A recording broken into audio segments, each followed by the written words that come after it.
kelas 5, apa kabar? Moga masih dalam keadaan sehat dan juga tetap semangat dan belajar.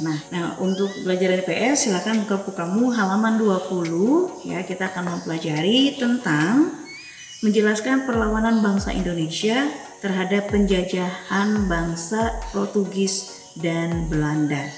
Nah, seperti yang sudah kita pelajari sebelumnya bahwa kedatangan bangsa Eropa ya untuk mengambil alih dari rempah-rempah sampai rasa ingin menguasai dari negara Indonesia.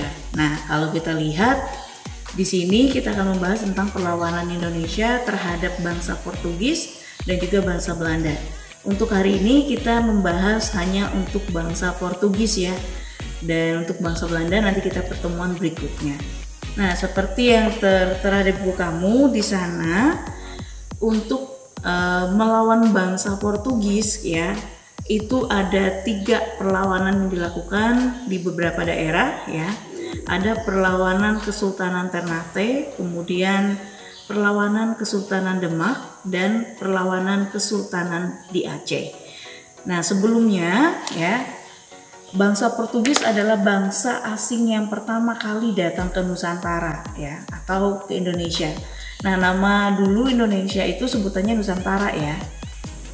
Jadi Portugis terlebih dahulu menguasai Malaka, yaitu yang sekarang dikenal dengan Semenanjung Malaysia pada tahun 1511, dan dari Malaka Portugis berlayar ke Maluku pada tahun 1512-nya. Kedatangan Portugis untuk berdagang pala dan cengkeh mulanya disambut baik oleh kerajaan Ternate.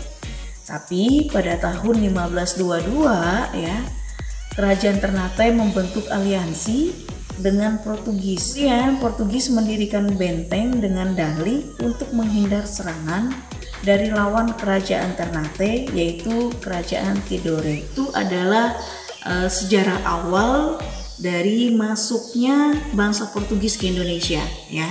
Nah, mari kita lihat 3 bentuk perlawanan yang dilakukan oleh kerajaan ya untuk melawan bangsa Portugis ya. Yang pertama yaitu perlawanan Kesultanan Ternate. Awal perjuangan rakyat Ternate menentang Portugis dimulai di bawah pimpinan Sultan Hairun ya, pada tahun 1534 sampai 1570. Pada masa berikutnya, pada masa pimpinan Sultan Baabula ya, atau anak Sultan Hairun tadi, bersama rakyat Ternate berhasil mengusir Portugis dari Maluku pada tahun 1575. Nah, itu yang pertama ya, di daerah Ternate ya. Kemudian bentuk perlawanan juga dilakukan oleh perlawanan Kesultanan Demak. Mari kita lihat dan kita cek di sana. Di bawah pimpinan Pati Unus ya, atau atas pemerintah Sultan Demak Raden Patah, Kesultanan Demak menyerang Portugis di Malaka. Di bawah pimpinan Patahillah, Kesultanan Demak berhasil mengusir Portugis ya dari Sunda Kelapa. Perlawanan juga dilakukan oleh daerah Aceh ya. Kita lihat di sana adalah perlawanan dari Kesultanan Aceh ya. Perlawanan terhadap Portugis itu dilakukan pada pimpinan Sultan Iskandar Muda ya. Kita lihat 3 perlawanan ini dilakukan untuk mengusir Portugis pada masa dulu ya, karena ingin menguasai rempah-rempah dari daerah tersebut dan juga ingin menguasai Indonesia itu sendiri ya. Kalau kita lihat ya, di setiap daerah mempunyai kendala ya untuk menghadapi penjajah pada saat itu. Kalau kita lihat dari yang Ternate, Demak, dan juga Aceh ya, tidak mudah saat itu melawan karena sifat dari perlawanan itu adalah kedaerahan ya. Jadi jadi masih belum bersatu dari Sabang sampai Merauke, belum ya. Tapi perlawanannya bersifat kedaerahan, artinya dari kerajaan itu sendiri yang menolak sehingga akhirnya mengusir para penjajah ya. Nah, seperti yang sudah kita bahas kemarin ya pada pertemuan sebelumnya, bahwa ada beberapa faktor penarik hingga pendorong ya untuk adanya penguasaan dari penjajah di Indonesia. Ya, salah satunya tadi adalah kurangnya kebersamaan atau kurang persatuannya dari bangsa itu sendiri ya, karena bangsa kita masih bersifat kedaerahan pimpinannya dan tiap daerah mempunyai sifat yang berbeda, sehingga itu mudah sekali diprovokasi, diadu domba hingga untuk mencapai dan mengusir penjajahan itu masih belum bisa dilakukan dengan maksimal pada saat itu ya.